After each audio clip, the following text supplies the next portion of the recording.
Usap-usapan online mga kapolitika itong isang guro na kung saan is naglabas ng kanyang hinanakit at nanermon sa social media account. Actually, yung kanyang social media account mga kapolitika is naka-private na pero marami na ang naka-capture at naka-record ng kanyang paninermon or kanyang video mga kapolitika.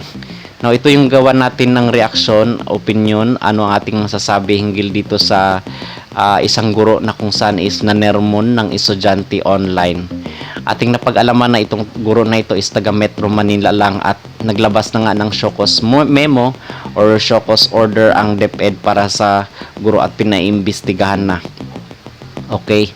So, ang sabi ng guro dito mga kapolitika is yung mga estudyante daw ngayon is nawala na ng respeto sa guro.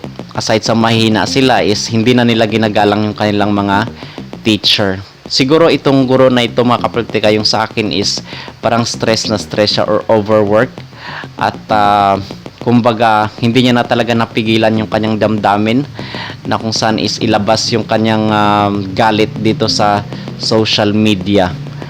Okay, so maybe kailangan ng stress debriefing itong guro na ito kasi marami nga ang nagrereklamo na ngayon na overwork daw at napakaraming task itong mga guro sa schools.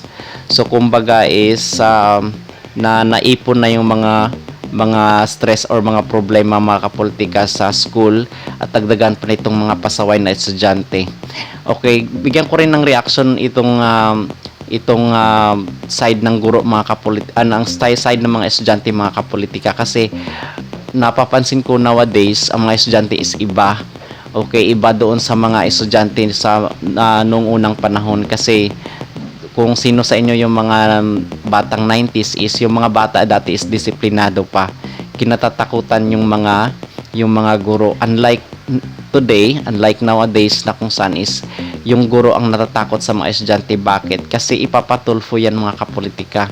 At meron ng social media na kung saan is pwedeng ipahiya yung guro. At same din naman sa side ng guro, meron din mga guro na namamahiya ng mga estudyante online at hindi po yun tama. So ito po yung disadvantage ng modern technology. Pero kung sa akin lang mga kapolitika, kung papiliin ako is maganda talaga yung mga bata nung una is disiplinado mga kapolitika at yung learning is mano-mano. Ibig sabihin nun mga kapolitika is pinagtatyagaan talaga ng estudyante yung pag-aaral kasi wala pa namang technology dati, wala pang Google. So ang mga estudyante dati is mano-mano, puyatan talaga at basahan ng libro, unlike ngayon na isang pindot mo lang dyan sa Google lalabas na yung mga hinahanap mo.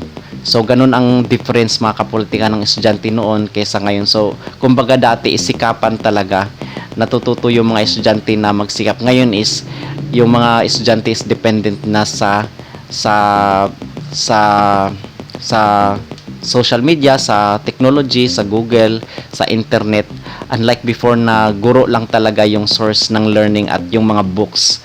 Okay, so mga kapolitika, bakit natin ito pag-uusapan? Kasi malaki po ang impact nito sa ating edukasyon. Okay, kumbaga siguro marami na, hindi lang itong guro na ito ang nakakaranas ng stress sa kanyang trabaho. Marami pang mga guro mga kapolitika. So ang ating masabi is sana naman is bawas-bawasan yung mga admin task ng ating guro. Kasi pinag-utos na nga ito ni DepEd Secretary Sara Duterte, di ba, na bawasan yung mga admin task ng mga guro kasi nabu-burn out sila sa trabaho at ang nangyari is hindi na nila nagagampanan yung kanilang trabaho as educator dito sa ating mga kabataan, mga kapolitika. Okay? At sinasabi rin natin na hindi rin naman tama itong ginawa ng guro.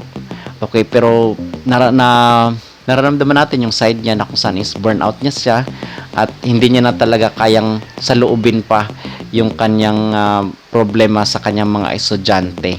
Okay, pero siguro ang ginawa lang dito ng guro para sa akin mga kapolitika is kinausap niya lang yung mga estudyante. Hindi niya na dinaan sa social media na kung saan is buong mundo yung makakapanood at marami pang hindi magandang salita ang may ko-comment masasabi ng iba-ibang tao. Alright, so yun lamang ating masabi mga kapolitika. Kayo, ano ang inyong masabi hinggil sa isyong ito ng isang guro na nag-viral online? Alright, so again, kung kayo ay bago pa lang doon sa aking social media account sa YouTube, please don't forget to like and subscribe para sa mga panibagong videos, reaction mga kapolitika. Maraming salamat po.